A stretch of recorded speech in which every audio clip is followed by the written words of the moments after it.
ओवैसी ने कहा, सामाजिक रूप से भारत को तबाह करने के मिशन पर है भाजपा। पीएम मोदी का 56 इंच का सीना गायब हो गया है। ओवैसी ने कहा कि हमारी लड़ाई एक मजबूत समावेशी भारत के लिए है, जहां सभी भारतीयों के अधिकार सुरक्षित हैं और संवैधानिक मूल्य सर्वोपरि है। स्वतंत्रता, समानता और बंधुत्व के लिए यह न्याय भी लड़ाई है। अपने बयानों को लेकर विवादों से घिरे रहने वाले AIMIEM प्रमुख असदुद्दीन ओवैसी मंगलवार को भी चर्चा में रहे। उन्होंने एक के बाद एक ट्वीट करके उन्होंने भाजपा सरकार पर ताबड़तोड़ हमले किए। भाजपा पर तंज कसते हुए उन्होंने कहा कि भारत इस हिंदुत्व वैचारिक परियोजना से कमजोर हो गया है और नष्ट हो गया है। उन्होंने कहा कि हम मूक दर्शक बन सकते हैं। इतना ही नहीं, उन्होंने पीएम मोदी पर प्रत्यक्ष रूप से हमला करते हुए कहा कि हमारे पास एक पीएम साहब है जिनका 56 इंच का सीना गायब हो गया है।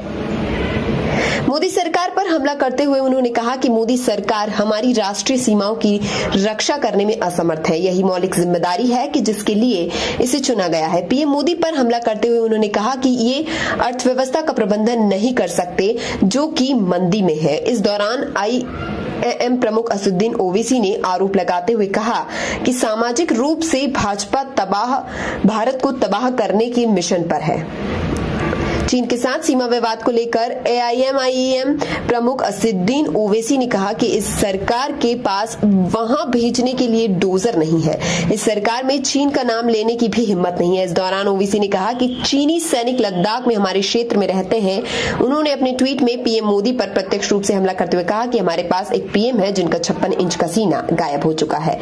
इससे पहले ओवैसी ने अपने फेसबुक पोस्ट में इतिहास और मुगल काल को लेकर बड़ा दावा किया है। उन्होंने लिखा है कि भारत के मुसलमानों का मुगलों से कोई रिश्ता नहीं है, लेकिन ये बताओ मुगल बादशाहों की बीवियां कौन थी। उनके इस पोस्ट के बाद नया विवाद खड़ा हो गया। ओवैसी ने असम के मुख्यमंत्री शर्मा के मदरसे को लेकर दिए गए बयान पर आपत्ति जताई थी। उन्होंने अपने ट्विटर हैंडल पर बिस्वा के बयान पलटवार करते हुए कहा कि असम में 18 लोग मारे गए हैं और 7 लाख बाढ़ से प्रभावित हुए, लेकिन मुख्यमंत्री अभद्र टिप्पणियों में व्यस्त हैं। उन्होंने आगे कहा कि जब संघी ब्रिटिश एजेंट के रूप में काम कर रहे हैं तब मदरसे स्वतंत्रता आंदोलन में सबसे आगे थे। इस्लाम के अलावा कई मदरसे विज्ञान, गणित और सामाजिक अध्ययन पढ़ाते हैं।